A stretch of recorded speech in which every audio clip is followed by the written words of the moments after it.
Yes, sir. What's up, everybody? This is Theology in the Dirt. We're trying to practice our theology in the public square of our homes, our city, and our world. Man, you can check out sermon notes, links to the rest of our podcasts, and all that stuff at theologyinthedirt.com. My name is Mitchell Jolly. And I'm Chris Hayes. Yo, man, what is good today? Well, man, as we record today, it's July 17th. It's my mom's birthday. Hey, happy birthday. Shout out to Leslie Hayes, who's also a listener of Theology in the Dirt. That's awesome. And I know we don't really do news anymore on the podcast, but this is something, and this is not really something good, but man, I got to share this, okay? So share it. Did you see, so there's this church in Mexico that is selling plots of land in heaven. Hey! Not joking. Let's do it. According to their pastor, he spoke with God in 2017 and received permission to do this. So they're offering this real estate for $100 per square meter. So, reportedly, this church already has like millions of dollars. But, Okay. like before all this, but they've made thousands upon thousands from this crazy scam, and even have a brochure that supposedly shows like a family ascending a staircase into heaven, No. and then like a house in the clouds with like a for sale sign and angels around. Money making. Hey, I mean, fundraising. Hey, we're raising some money, but not with blatant lies, because unfortunately, it's not even the first instance of somebody attempting to sell real estate in heaven, right? Like it was 2018. Yeah. A Zimbabwean pastor was arrested after selling tickets to heaven to his congregation for $533 per person. Why 533? Isn't that a big verse, or that 633 Matthew? I'm just trying to figure out how he got there. Last year, an Ugandan pastor persuaded many of his followers to liquidate their assets, including land and livestock, to fund their eternal purchases. So maybe one day these scammers will realize access to heaven is quite famously free to everybody. Yeah, that's pretty good. That's awesome. However, if you need to raise some funds, we got some raffle tickets. We do have some raffle tickets. Yeah, we're raffling off a pew pew, and I can say it. It's not a podcast. It's Glock 19. It's the most amazing mid-size carryable firearm. That's what I carry, Glock 19. So it's a Glock 19 brand new Generation 5, 4 Braves tickets as well as a parking pass. Yeah. And a gift card to Amazon, right? Yeah, so 3 options. And so, dude, like if you want to buy, this is going to fund our the church starting hub, GlocalNet. And so we're running our training November 1st and 2nd. Man, you can actually go into glocal.net and find that. If you listen to this and are interested in being trained to be a church planner, or you're a pastor or leader in a church, you want to see your church shift direction to a more kingdom focus. This is not in our notes, but when you said they're selling plots like in heaven or whatever, I'm like, yeah, we are not selling anything illegal or non-existent. We're actually selling cool things to fund cool things. And so if you want to not buy a plot in heaven, but have a chance to win a Glock 19 or 4 Braves tickets, toward the end of the season too, as we go into it's the pennant it's a September game. It's against the Mets, who doesn't like beating the Mets. Yes, heck yeah. So we'll drop the link into the description for this episode. Yeah. If you're watching, you can see it right now. There you go, right down there. And I was so not thinking about this, not my notes, but when you talk about selling plots in heaven, I'm like, why not sell some raffle tickets? Could rewrite the Eric Clapton song. Plots in heaven. That's pretty awesome, man. So it's not like good, but entertainment-wise, it's good. Highly entertaining. That's right. And provide us the opportunity to sell some raffle tickets. That's right. All right. Well, what's good with you? Yeah. Well, the good thing for me is the Major League Baseball All-Star game is over, and we don't have to see those ridiculous clown suits Nike made for them to wear in that game. That was Nike needs to be fired. The uniforms are horrible this year. Players hate them, and those clown suits. Yeah, that was just that was hard to watch. The City Connect ones are awful too, for the most part. I mean, there's about 3 or 4 good ones, and the rest are terrible. Terrible, absolutely. Just let them go back to using their own throwbacks. Please. And there's the last thing. This is kind of fun. On this date, in 1902, July 17, 1902, American mechanical engineer Willis Carrier, name sounds familiar, Carrier, completed drawings for what would become the very first modern air conditioner. And so we salute you, Willis Carter, or Willis Carrier. Willis Carter, where did Carter come from? We salute you, Willis Carrier, and we're thankful for Carrier. It was 103 in my car when I got in it yesterday to go home. So, yes, we're thankful for you. That's crazy. Yeah, we're thankful for you, Willis Carrier. We appreciate you. We, who are in summertime, salute you. Well, it's time for us to get after it today, Chris. It's been a while, so why don't we shake and bake a little bit? Shake and bake. Shake and bake! Shake and then bait. Shake and bake. Shake and bake. It's shake and bake time. Shake and bake, buddy. Shake it before you bake it. It's time to shake and bake. Well, today we're in Theology in the Dirt, episode number 132. We're going to talk about, can't not talk about the assassination attempt on Donald J. Trump. Mm-hmm. And so I just really want to set this up to talk about it because there's some, this would go lots of ways, but I really want to set the stage for us to be able to really speak our mind a little bit here, and I want people to feel free to do that. Rules of thumb, philosophical rules of thumb that can be very, very helpful. One is Hanlon's razor, and basically a razor philosophically is this a rule of thumb that helps you shave off unlikely scenarios, thus the term razor. So Hanlon's razor is that you never attribute to malice what can be adequately explained by stupidity. All right, that's a pretty decent rule of thumb. And then Occam's razor states that the simplest explanation is probably the correct explanation. Now, those are really good rules of thumb, and they're very helpful. And we should use them because often those things work out to be true. And so we should consider all things and see if the simplest explanation is adequate or if it's stupidity versus malice. I think it's important because those are things we have to figure out, right?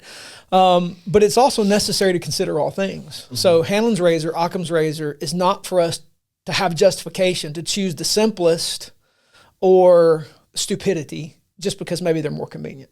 It's a rule of thumb to help us shave off scenarios, but you have to consider everything. So kind of what I would like for us to do is consider all things. I said this Sunday because I wanted our people to, we're not Gnostics. We have to live in the world. We have to live in the world. And I've been reading this on Twitter by people in the evangelical world. It really bothers me.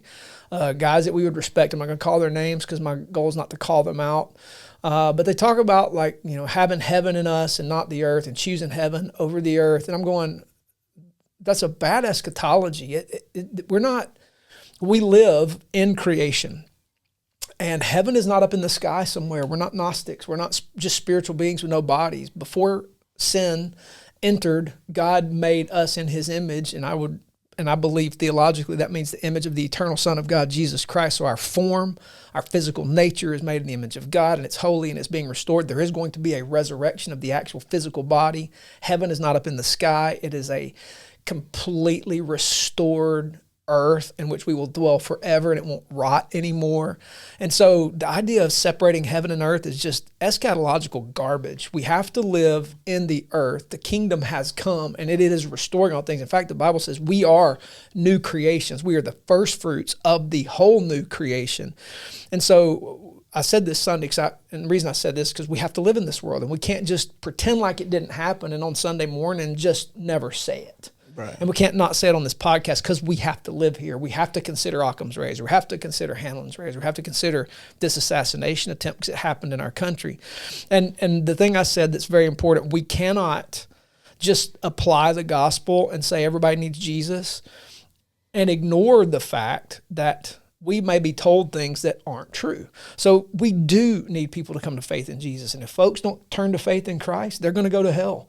And they're going to suffer eternal justice at the hands of a holy God because they deserve it, because they rejected Christ. They walked over the cross. But we can't let anybody in our government tell us we didn't see what we saw, we didn't hear what we heard, nor do we have the capacity to understand the complexities of what happened. Because the truth of the matter is, there are examples, and this is the problem with having the heavenly mindset versus like rejecting the earth, is we have a tendency to bury our head in the sand. So, no, that's too complicated. That's too much. I don't want to know that. Well, if we don't know stuff, not knowing stuff isn't helpful. Ignorance is not bliss. I'm glad you said ignorance. Because the whole time I'm just thinking like there's a couple different types of ignorance, right? There's ignorance of like, I just really didn't know that. Or like people growing up in like certain parts of Alabama or Georgia who were never around black people, not understanding blackface is wrong. Or certain elements. Like, it's still wrong, but there's at least an understanding of there's legit ignorance there because they've never experienced that. Yeah. But there's also ignorance of like you were just either too lazy to learn or to go, or it's stuff that you should have known and either ignored or didn't take the time to process and to really look into. And I think there's acceptable ignorance and then there's unacceptable ignorance. That's correct. And when we have access to know and we choose not to know, that's irresponsible. Right. And so here's some examples. Here's some examples in our own country. And you got to understand, I'm going to be careful here, not start crying. Like there's a family legacy, family history of serving our country, and my son will pick that back up. He will commission second lieutenant in the United States Army and go on special forces. And so I believe in our country. Our family has shed blood for the freedoms that we have. So I don't take this lightly, right? So I think patriotism demands that we live faithfully, not just ignorantly. And that means knowing everything, because we are not a perfect nation. And examples of why we have to not ignore what we see here and the complexities of them are examples. I want to give you MK Ultra.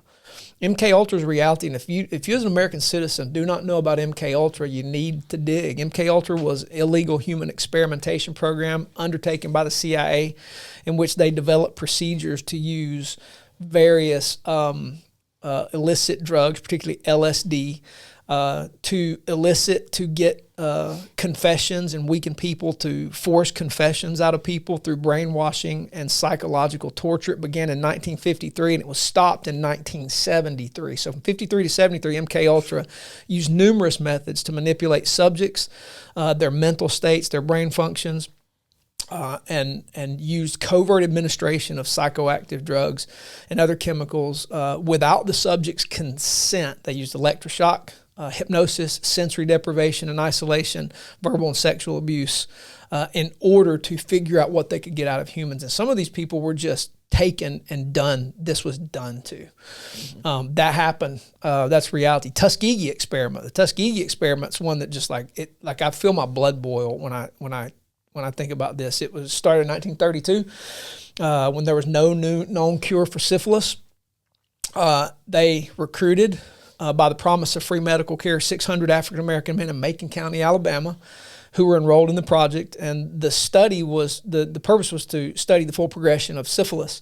These men were not given the care they were promised, and they were not given the cure. And the long-term effects of this crime still affect descendants of these men today. Some of them went like literally physically crazy, because that's what syphilis will do, killed them and passed this on to their descendants. This happened as an experiment of the United States government. And we cannot ignore that. And I would gather to say most Americans might not even know this. And it's not hidden. Like, this is not just passing out there. You can go to history.com, the History Channel. The History Channel is not a right-wing organization. It's just a reality. It's not, it's just truth. We know JFK and the CIA is a problem. Like, if any government of the people, by the people, and for the people cannot have access to its government's investigation of things, it's no longer a government of the people, by the people, for the people. And so these things, we know. RFK, that's one of the reasons I'm surprised RFK is still alive. He knows, and they still haven't bumped him off. But JFK would not give them Vietnam. Bay of Pigs fell apart. And this was bad, and so long story short, JFK refused to give the military-industrial complex Vietnam, so they killed him and got it with Lyndon Johnson. And so we have a responsibility to call. Also, this is super important, because what happens is when you talk about some of these things that we're going to talk about, the first thing that happens on the news, happens on social media, is people are going to use these two words, conspiracy theory. And what we've got to understand about the use of those two words put together is it's a psyop, it's a psychological operation. And its intention is to marginalize anybody who critically challenges the narrative that's being propagated by the dominant forms of news and information dissemination. And so as soon as, like, this is just what you do. This is psychological warfare. And sometimes people just do this in homes and in families as psychological manipulation. If you can take a person and marginalize their perspective, what you do is you make them feel like an outsider. You set them aside, you marginalize them. Mm-hmm. So as soon as you say conspiracy theory or call someone a conspiracy theorist, what you do is you label them as something they're not. People have done this to RFK on the issue of vaccines. The man has receipts. He has data. He has information. He's the one who did all the research and found out the Roundup, Monsanto, Roundup Ready corn, the genetic modification that's led to all manner of genetic problems in humans that are digesting this stuff. This dude has the research. And so he comes with research, but what's the first thing people do? Anti-vaxxer conspiracy theorists. And I'm going, have you read the research? You read his book? Like, he's not just coming with weird ideas. He's coming with receipts. And so what do? As soon as people hear his name, if they haven't read or studied, they're, oh, he's the nut. His own family don't even believe in him. And it's like, no, wait a second. Has anybody questioned the questioners? Because that's one of the first things you do in any debate is question the question or question the questioner. So as soon as people start throwing around conspiracy theory or conspiracy theorists, the intent is to marginalize where that's coming from. Now, it might be a conspiracy theory. It may just be garbage, or it may be true. One of the things that happened after COVID that made me laugh was the little meme that went around, and this little girl's asking her mom, it's like a 1950s painting, and she's like, Mama, what's a conspiracy theorist? And the mama's answer in the bubble is the truth 6 months before everybody knows it. Mm-hmm. And there's a component of, okay, we need to evaluate everything. And so what I want people to do is not be afraid to listen to something and put it through the ringer of whether it's true or not. Don't just let people throw conspiracy theorists at you and be okay with it. Push back. Question the questioner. How do you know? Give me the data. Prove your point. And if they can't do that, then they're just mimicking or parroting the narrative, and that's a problem. And so as Christians, we can't overlook our physical responsibility to be part of the public square in favor of just being modern Gnostics. True, we need a great awakening, the good news of Jesus and his kingdom to transform people. Huge. That's why we preach the gospel. That's why we do, one of the reasons we do what we do. But we have to live in communities. We have to live in cities, counties, states, and nations, and an earth that has to be governed well. We can't just say get saved and then do nothing about our Genesis 1, 26 to 28 creation mandate of being Jesus' co-regents over all of creation. Again, we're not just going up to this mystical spiritual place when we die or raised again. Like, there's no need for a resurrection if we're going somewhere else. Mm-hmm. But we're raised to life for Eden restored and regained here. And so as a result of that, we're Jesus' co-regents now and agents of his kingdom. So part of our Great Commission work is to labor to see the kingdom of God come on earth as in heaven, as instrumental co-regents of creation. And that labor is as much sanctification. We had this conversation this morning with young men that I'm spend time with, that's as much sanctification as my internal moral revolution. Mm-hmm. Like, my sanctification isn't just me getting over my internal sin issue. It's also me working out my salvation in the systems of this world that we interact with that have led to such things as an assassination attempt on a former president and presidential candidate. So part of that work is dealing with things like this and seeing them for what they are, and then working to see that they don't get repeated. And I'm about to shut up because I need to stop. You got plenty. Share with us. Here's the official story being spun. All right. See if this matches what anybody. This is just sort of a summary of what is already starting to be spun, and we need to evaluate it. What do we know? The official story so far, I think, is a random 20-year-old acting completely alone, walked within 150 yards of a presidential campaign rally with a rifle, climbed onto a rooftop in full view of Secret Service snipers, set up his shot, and fired without anyone intervening, with no help from anyone. This 20-year-old is also so politically radical as to attempt an assassination and yet not have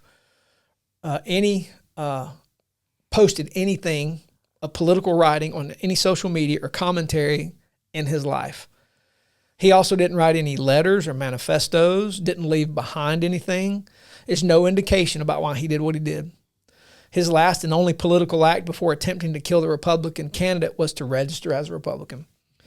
And here's the last part. You have to believe this, and you have to ask no questions about it, or else you're a conspiracy theorist, marginalize you.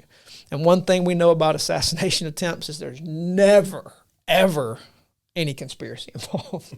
Right? So that feels like the narrative so far. So try to put some framework up there, Chris. What do you have? What do we know? It's funny because we didn't plan this, but literally the first sentence in my notes is, "Here's what we know." So that's awesome. An assassination attempt was made against former President Donald Trump Saturday at his campaign rally in Butler, Pennsylvania. Numerous shots rang out, including one that hit President Trump in the right ear, if you want to be specific. The shooter was identified as 20-year-old Thomas Matthew Crooks, a male from Bethel Park, Pennsylvania. Again, as you said, no motive has been found as of yet, but the young man had numerous guns and explosives and was somehow able to scale a shed about 160 yards away. I've heard multiple distances. I've heard 150, 160, 125. I think we can at least agree it's between 100 and 200 yards. Yeah. Close enough. Yeah. But not right next to him. So either way, moving on. So while President Trump survived the shooting miraculously, and we'll get more on that later, sadly, a 50-year-old husband and father of 2 girls, Corey Comparator, sorry if I said that wrong, was sadly killed after being struck in the head by one of the bullets while covering his daughter and protecting her. Also, 57-year-old David Dutch of New Kensington, Pennsylvania, and 74-year-old James Copenhaver of Moon Township, Pennsylvania, were both injured and are still in critical but stable condition at a nearby hospital from gunshot wounds. Crooks, the shooter, was gunned down by a Secret Service sniper and killed on the scene. Now, there are so many questions about this whole event, and that doesn't mean we should assume every question or assume every conspiracy theory is correct. Because a lot of times, again, you hear somebody question something, oh, conspiracy theory. Saw this in a video yesterday on Twitter where it was a former military guy who'd also done he was a sniper and those kind of things, was being interviewed. And as soon as he said something about investigating, we've got to investigate this, you could see, and I think it was a CNN anchor lady was she spent the next 5 or 6 minutes of this conversation trying to say things like, are you saying that like she was trying to get him to admit it was a conspiracy theory and and he did a good job of ignoring it and continuing to share his story because he wasn't. All he said was, we need to investigate this. That was his point. There's a lot of question marks and things that don't make sense. Right. Absolutely. But going back to your point, there's still this effort to even quash the questions. Right. So again, we shouldn't believe everything, but we just let our imaginations run wild. But at the same time, there's too many questions and concerns about the incident to just let go. So, for example, number one, how did Crooks get up on the roof of a building that had snipers inside the building? Yeah. We've determined there was actually officers inside this building. Yeah. The sniper who shot Crooks had him in his sights for approximately 3 full minutes before shooting him because he was commanded not to fire. There was clearly not enough security in general, despite there being several reports of an attempt on Trump's life by Iran prior to the rally and him requesting more Secret Service. Yeah, that's relatively new information. I learned yesterday that they actually know of an intent by Iran to attempt an assassination attempt because of President Trump going after one of their Iranian generals. Right. Yeah. And there's no connection, at least yet, made between Crooks and the Iranian government. Yeah. But the fact that those threats existed before this, and he made requests for more security, those were denied by the administration on multiple occasions. Right. The director of Secret Service, Kimberly Cheadle, doubled down on their preparation and said that they didn't have anyone on that particular roof, the roof that Crooks was on, because it was slanted and someone could slip. Oh, dear God. However, as we clearly saw, the sniper who shot Crooks, along with another sniper, were on a slanted roof. So this is the stuff that just makes me, if you don't want people to question, don't say dumb things, don't lie. And now there are reports that the White House has ordered her to stop talking if she wants to keep her job, which I can't corroborate that. I'm just saying those are reports that's the case, and it wouldn't shock me if that was true. I saw that I saw a particular former Secret Service agent who's very credible say that his sources inside the agency are saying that they have been told to be quiet if they want to keep their jobs. Yeah. And so, in his words, it's an unimpeachable source, and this person is very trustworthy. And so, people can go find this stuff if they want it. We're not making stuff up. Right. Yeah. And then the other side of things we saw, especially if you were on Twitter, X, or any kind of news site on Saturday as this was happening, so many quick to say, well, Trump clearly set this up. This is all set up, which anybody who has any kind of brain can tell this was not a setup. Yeah, you don't pay somebody to shoot at you, right, and hope you miss while you're around all these people who are voting for you. Yeah, like so. Yeah, no. Number two, what was super sad and just like this was common. This was the most disgusting part of the night was the phrase "How did he miss?" was a trending topic on Twitter and S. So you had the just the crowd of like, oh, we finally took our shot and we missed. How is this possible? You know, and then there's the crowd that's like, well, Biden's responsible for this. He must have done that. And so it's just, this happens with anything, but it's particularly right now in the political climate that we're in. Right. Anything is going to be taken from a million different ways. So my question to you is, like, what do we do with all these questions? And will we ever get the answers we're looking for? Or is it just going to be shoved under the rug and kept from us like so many other things? Yeah, that's a great question. I think once a government stops serving its people, this is the problem with power, and this is why we have a Second Amendment. People sometimes ask me, like, why do you need a weapon with a high magazine capacity? Because they want to frame it in terms of hunting. Like the Second Amendment argument is about hunting, and I say it has absolutely nothing to do with hunting. I hunt. I need one round. I'm a pretty decent shot. When you hunt with a rifle, I'm not a good bow hunter. So I stopped bow hunting. I'm not Davy Crockett, but by God, with a long rifle, I can make a shot. I don't need high capacity magazine to harvest a deer. I need one round. I need a high capacity magazine so that my government will fear me. And if you have enough people who have high capacity magazines, your government has to be very careful about what they do to make sure they don't intentionally try to enslave you, because they will. That's what power does. We've seen this in human history. You don't have to go back very far to see that governments, once they stop serving their people, serve themselves and their own survival and self-interest. And when they get to that place, they don't care who they'll run over or enslave or steal from to continue to do it. So my point in that is, there's always reason for a government that's getting out of control to hide reality from its citizens. Mm-hmm.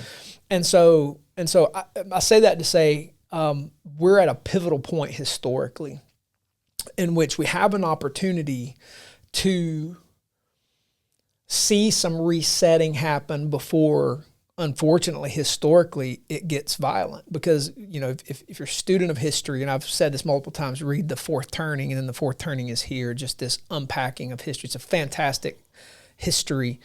On from pretty much the Middle Ages to present time on the cyclical nature of history. We're at a pivotal time, and it's a time and place in which we may see generations reset. And so these times are always marked by difficulty economically and internal chaos. We're at a time at which we can possibly avoid something like we had in the 1860s if the right things happen. So we might know if people make the right decisions. Mm-hmm. If people don't make the right decisions, I've no confidence in a government that won't cover its tracks, if it had anything to do with it at all, or if it doesn't feel like the public can handle the truth, which is crazy because we need to know the truth. So I don't, at this point, my confidence on knowing the truth is built on the election and its results in November. If the election goes one direction, I think we'll hear this narrative of a lone shooter, acted independently, no connection whatsoever.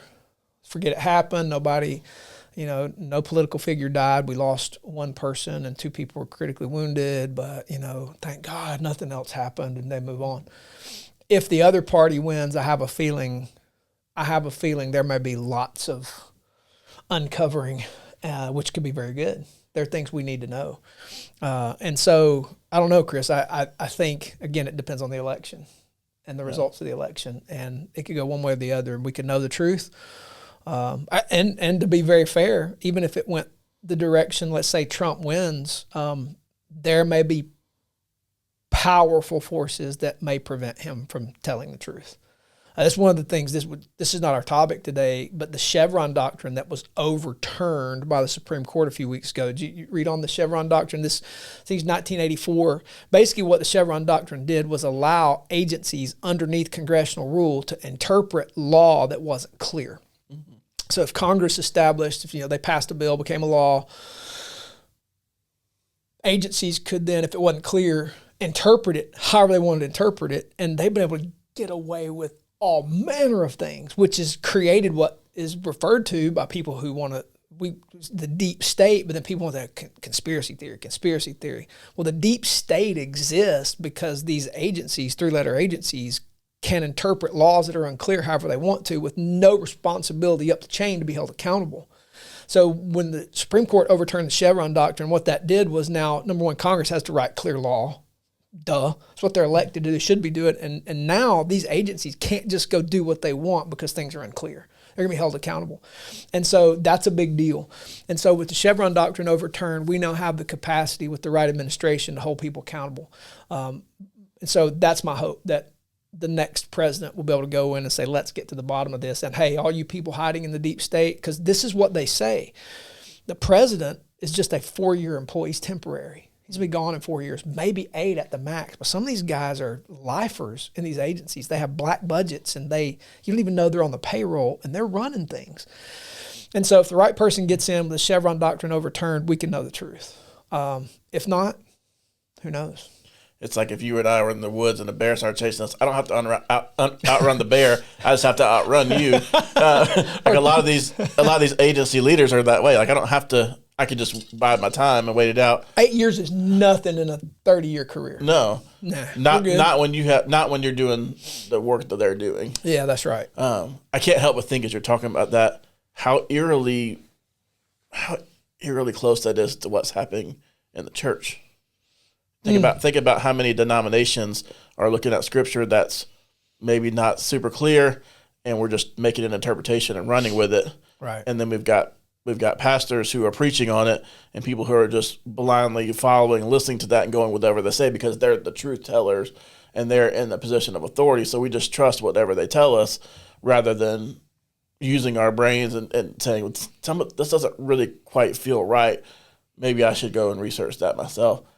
I just, as you're talking about that, I'm just thinking this is exactly what's happening, though. Yeah. If you look at it from what's happened in the Methodist denomination, yeah. We've had whole religions start because of that, because of taking something out of context, and maybe it's just twisting just a small piece of it to make it make sense in how we want to do it, and then because other people are not strong enough to question and make up things for themselves, we're just going to follow that because, okay, that person seems like they know what they're talking about. They're a good talker, and I'll just follow what they're saying. Right. Yeah. And it's really not that different, and that's sad. Boy, that's true. But that brings me to what we've been talking about a lot and why we're talking about politics. I can't sit here and say, we need more Christians and more Christian stuff in politics and in the public square if Christians aren't in the public square. Absolutely. And I think that leads me back to kind of my other point on this whole thing with Trump. And it is truly a miracle he's alive, right? So from 150, 160 yards, the spread, from my understanding, the spread from that type of gun is about 1.5 inches wide. It's not a small spread. Like it's not like just a tiny, tiny millimeter of room. And then the video of Trump turning his head at the very last second, seeing several bullets whizzing by, is fascinating. And the one that hit his upper ear. Yep. But there's more than one that was close. It wasn't like that was the only one that was near him. Then he got 6 shots off. Yeah, and at least 2 or 3 of them were within inches of his head. Yeah. And so I will say this, no matter what side you're on politically, the image of Trump raising his fist with blood on his face, standing above the Secret Service agents who are trying to hold him down, is one of the greatest and most powerful political images I think we'll ever see. I think it's a tremendous photo. Yeah. You can imagine Teddy Roosevelt getting shot in the chest and then going to deliver his speech. As like if there were a photo of that, it would be very similar. It's very Teddy Roosevelt-y. They just didn't capture an image of Teddy Roosevelt. Yeah, but everybody had cameras and videos here. There's another one of him on the ground. But back to the miracle of Trump living. So this seemed to really ignite the evangelical base that he's clearly God's appointed leader and so on, and that God has sent him to represent Christians and to change the way that things happen in our country, which I think most of us would agree that's not. I definitely want to critique those people because I'm like, you can't say the divine providence of God didn't spare him because the divine providence of God spared him. I think that's pretty evident. Right. But him being an anointed leader, I'm like, nah, Nope, negative, big fat negative. Right. Well, and we saw that play out at the Republican National Convention too, because they kind of seemed to give the finger to evangelical Republicans by praying to a demon as the one true God, and it's basically and combining that with a party that used to be very pro-life and is now no longer pro-life and not pro-family, like same-sex stuff. Like they've taken the plank of pro-life and traditional marriage out of the Republican platform to bring right-leaning Democrats, maybe, or centrist Democrats into the party. And I have something to say about it, but continue. Well, it brings me to my question. Another question I have for you. I'm like, I don't think we ever had a Christian party or a Christian candidate to begin with, but now I think that's very clear. There's no pro-life party. Yeah. There's no candidate for Christians. Yeah. We can say that there are, we can't use that rhetoric anymore. No. As believers. So what do we do with that now? Yeah. I think one of the things we struggle, Christians, we have a struggle with categories, and we have this mentality that we want the state to be the church, and the state is never going to be the church. Now, this is where brothers and sisters who kind of lean the way we lean, there's some disagreement on the implementation of the kingdom of God, and it's a worthy place to have some disagreement. I'm not a Christian nationalist by any stretch of the imagination, and I don't think anybody that I know is. Some that I know are. Not everybody. Let me say that again. There are some people I know who lean Christian nationalist, but not in the way it gets defined by the left. What I mean by that is they see a state that should be innately Christian and should reflect explicitly biblical law. I disagree with that. I think natural law, which is created by the God of the Bible, is enough to govern all people well and allow for freedom, because an explicitly Christian government that doesn't allow for freedom of religion, I think, ends up turning what happened in post-Reformation, where you have a Holy Roman Empire that absolutely, at some point, not reestablishment of the Holy Roman Empire, where the Christian state then persecutes anybody in the faith even who departs from the party line. I don't think the solution is a Christian state. I think the solution, however, is a government, and I don't think it's fair to call it a secular government either, but a government that rules by natural law, which I think are revealed in the Ten Commandments, and allows for freedom, so that in the public square we can dialogue. And so what do we do with that? So I think as Christians, number one, we should not expect what we have in front of us to represent us as far as a party goes. I don't expect the Republican Party to be a Christian party. What I do expect out of them, just the same I expect out of the Democrat Party, is to express some sense of natural law that makes sense, right? And so as a Christian, I believe every stitch of God's word, and I think it all should be practiced in the public square. And so what I expect of every candidate is that they have some sense of decency rooted in natural law, whether they're explicitly Christian or not. I can get behind somebody who disagrees with me theologically if we can agree that biology tells us that a marriage is only a man and a woman, because that's just the only way it works. Just because you can live with somebody of the same sex doesn't mean it's achieving the point of marriage. It's biologically not possible to propagate your kind if you marry someone of the same sex. That makes zero sense. Like I'm not even arguing from the Bible. I'm just looking at biology. This makes no sense. So Can we not argue that for the propagation of humanity on this earth, marriage ought to be defined biologically correct?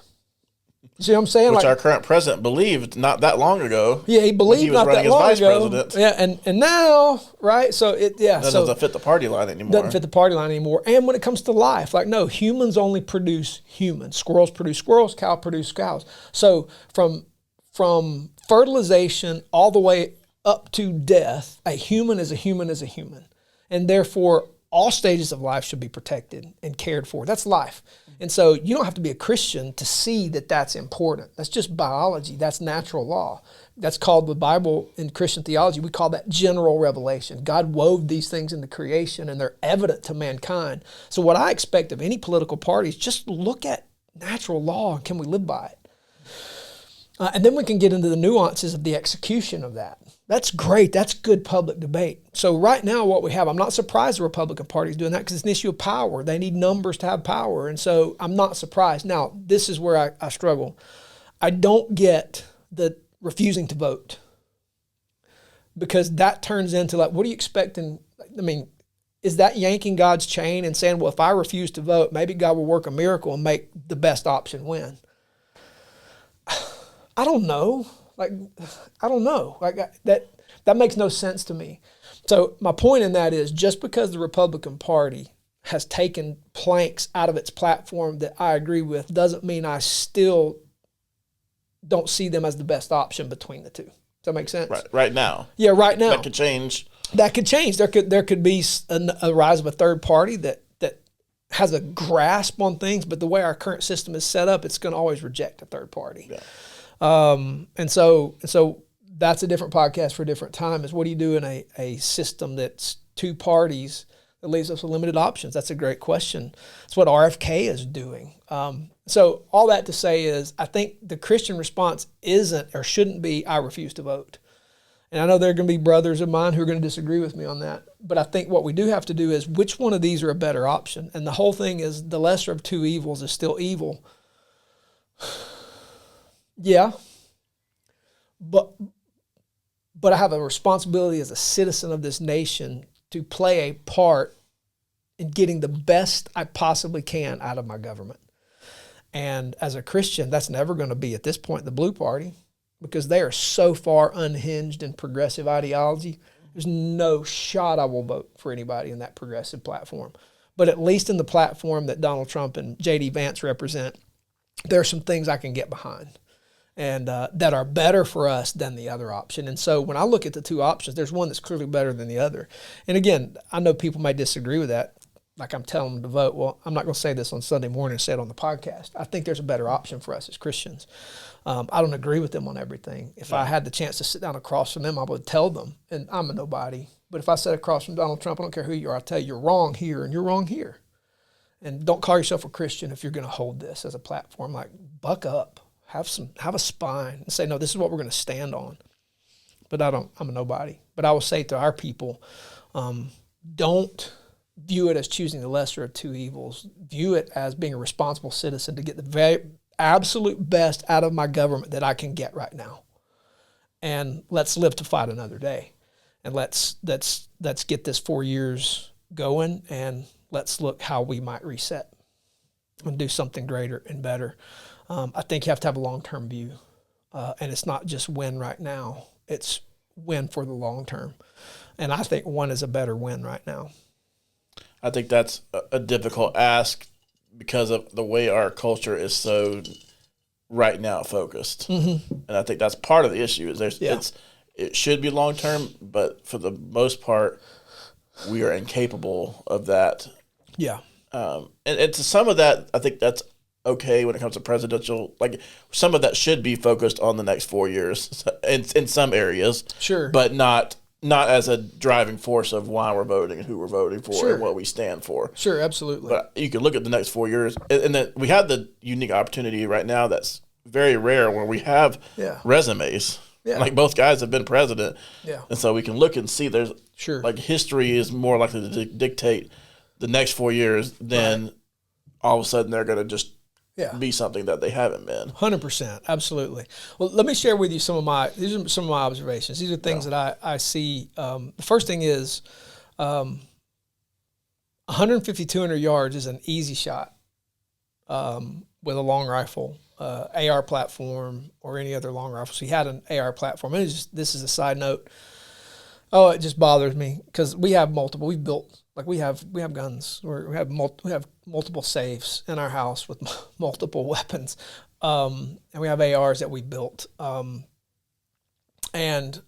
when people say AR and assault rifle like it's like fingernails on a chalkboard. AR does not stand for assault rifle.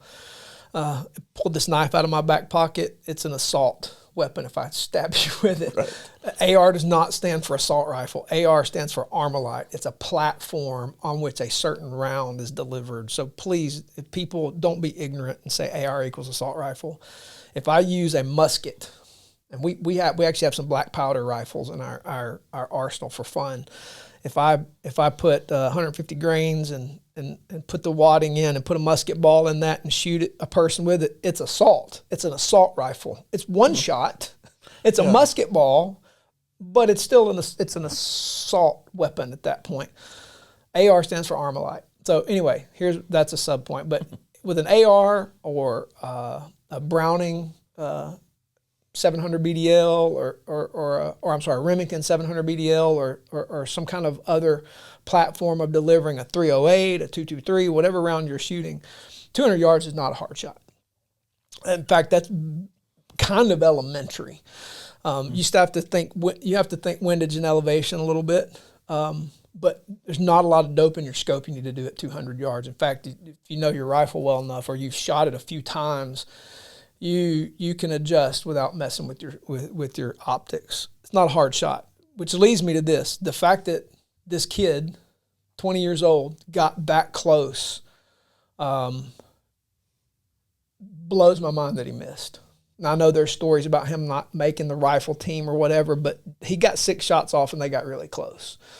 And so I say that to say it's the providential grace of God that Trump turned his head when he turned it. Like you've seen the videos of him like I mean, if it's a millimeter or two back toward his skull, it's over. Yeah. It's over. Or if he's burying. A millisecond later turning his head. Crazy. So the fact that this kid missed him is the providence of God. But local law enforcement was on the no local. I can read my own notes. No local law enforcement was on the rooftop used by the shooter. That close. Mm-hmm. That's either negligence or malice. Don't know yet. That's what the investigation's for. Using like Hanlon's razor, it's negligence or malice, and we got to figure that out. Sorry, this is in there. I meant to say this earlier. Multiple people there saw him before the shots and reported it. Dude, Chris, when I was on, like I just popped up doing some yard work, came inside, hopped on the Twitters, and saw it. Like, because Twitter was getting it out faster than news. Right. So saw it on the Twitters. I turned the TV on, and I was like, Jennifer, oh my gosh, there's been an assassination attempt, and live on the news. The BBC was interviewing that first guy with the little, hat on with the red hair, and he was saying, yeah, we saw him. He was climbing up there, and we were telling Secret Service, we were telling law enforcement, he's over there. And this was happening like 30 minutes after the shooting. And I'm going, that's on camera. Like, people knew. Citizens saw this being set up. And the fact that there was no local law enforcement there on that rooftop that the shooter used to get up there and people were spotting him is a problem. Yeah. And they were problem. Under him. Yes. And so it's either negligence or malice. Like and neither one of those are good, right? Neither one of those are good. Then number 2, local law, when law enforcement was notified by citizens of the shooter, there was no prompt action at the rooftop to neutralize. Remember, it's on camera. They saw him. People were reporting it. They saw him. And there was no effort to neutralize the shooter. 3, local law enforcement failed to initiate active shooter protocol to protect Trump and the crowd. That's a problem. Like, why, if you saw a guy with a rifle on a roof that wasn't Secret Service or law enforcement, and you told them, why wasn't there a radio call made? Why didn't somebody just run?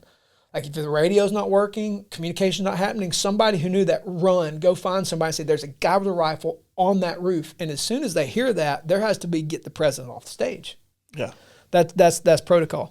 Number 4, there was no apparent communication from local law enforcement to the United States Secret Service to get Trump to a secure location. 5, police snipers on the roof used binoculars to track the shooter's position and did not warn the Secret Service below to get Trump off the stage. So we've seen the pictures of that. They're looking at the guy. Mm-hmm. That's why. Like that again, it's either negligence or malice, right? 6, police snipers under scope vision allowed the shooter to get set, and he got 6 rounds. He got 6 rounds off. Then the police sniper got off scope, looked with a naked eye to be sure the shooter had taken his shots and never looked down at Trump. That's according to David McCulloch. Number 8, finally a police sniper shot the shooter, Crooks. 9, no local police went up on the roof immediately after Crooks was shot to take away his gun and check on his status. That happened a little bit after. Then next, all the while, there was no active shooter protocol and no warning was given to Trump or the audience. Now, we saw that like there was no warning. Yeah. What blew me away, and I get human response here, it's such a surprise. Some people said, I thought it was fireworks.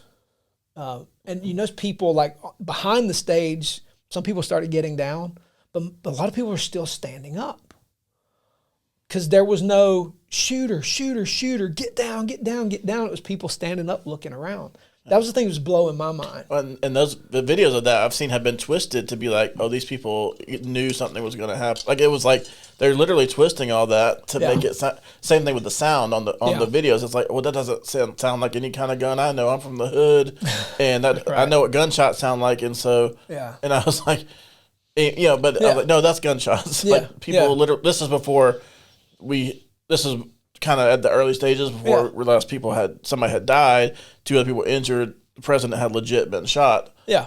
You know, like he got blood running down his face. Yeah. We're like, oh, no, he set all this up. That's right. And so there was no warning to the audience. And so they knew, and there should have been some sense of shooter down, everybody get down, but people were standing up because they didn't know what to do. And that's a natural human response to a situation which they're unaware. And their response was too late. Right, and so that's just hugely horrible and tragic. And the last thing I'll say was what was blatantly evident when you looked at later. It was evident in the moment, and then the reason why afterward was when you realize the director of Secret Service used to be the director of security for PepsiCo. This lady is a huge DEI person, and she has stated, you've seen the videos, of her intent is to hire more women. Now, I'm not against women being Secret Service agents. If you're a bad to the bone operator and you can get the job done, sure, whatever, fine. The problem is, from my understanding, is Secret Service agents should be robust enough to cover a president.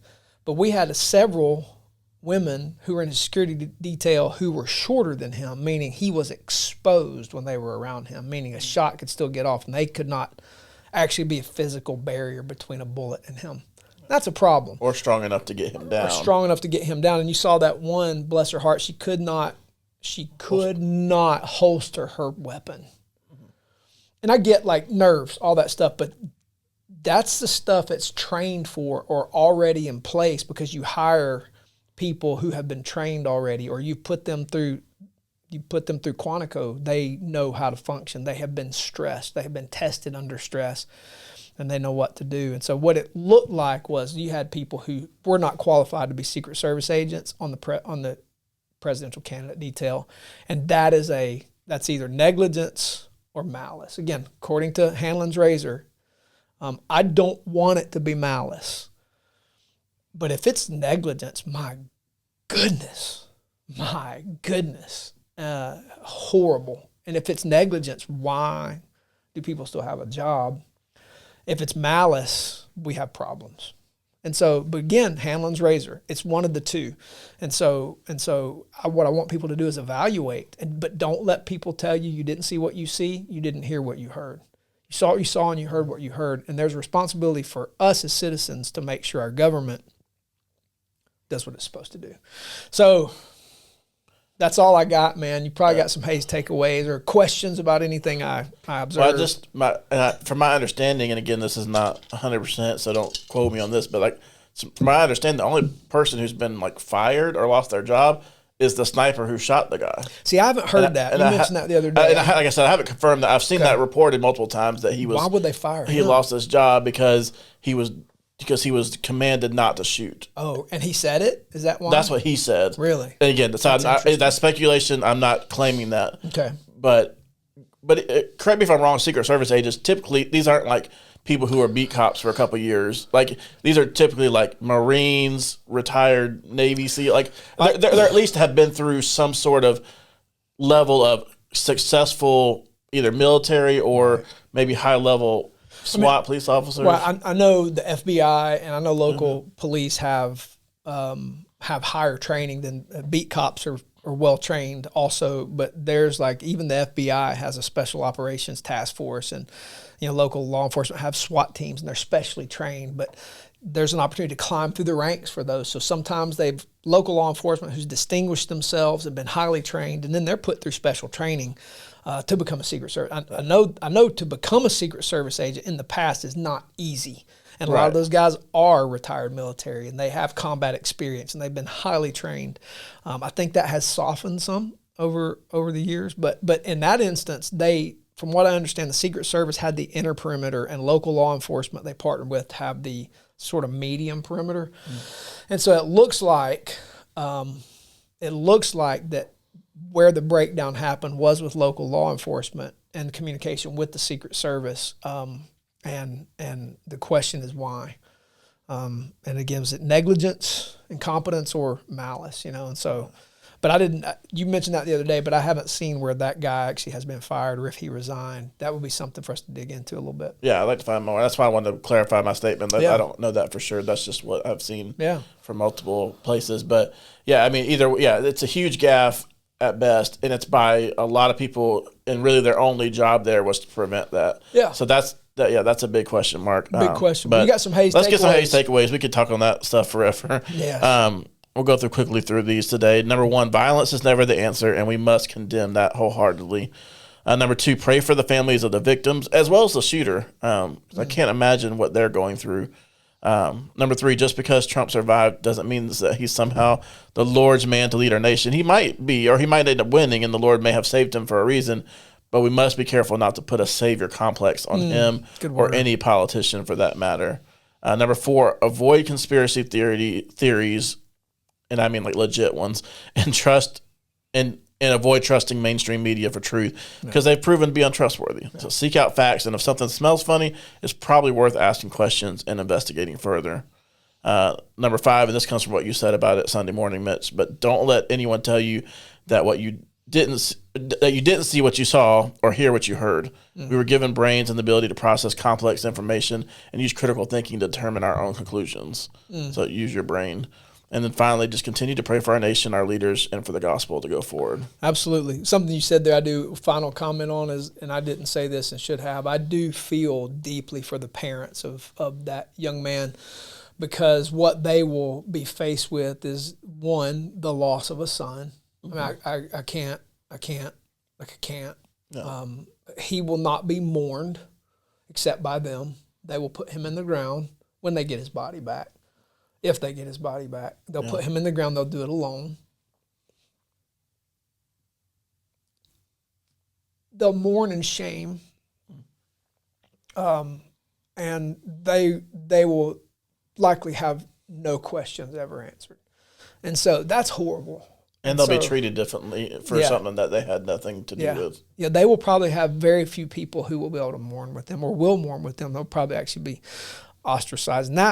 And that breaks my heart. It's tough. Yeah, it's tough. And so do pray for those parents, because, man, that's hard to swallow. Like, their kid did something evil, and that's horrible.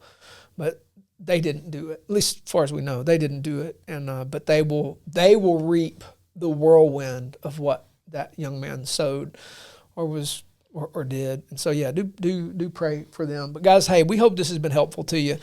We want you to be thinkers. We don't want you to just go along with the narrative. So we do want you to think, and we want to help you think by us thinking with you. That's why it's Theology in the Dirt. We get down in it, try to wrestle through it. We know we bring a perspective. We're not trying to hide that. We're Christians. We believe the Bible. We lean conservative in a lot of things, and so we recognize that. We're not trying to hide our bent. But we hope it's been helpful for you, and we hope it will help you be a thinker, and we hope we help contribute to you being a better critical thinker. So we appreciate you listening. Hope you'll share the podcast. Leave us a 5-star rating. Send it to somebody. Leave a comment. That's always helpful too. But primarily use this to grow your ability to think, take your theology and put it into practice as we try to see the kingdom of God come here on earth as in heaven. Hope you'll have a great rest of your day. See you next time. Out.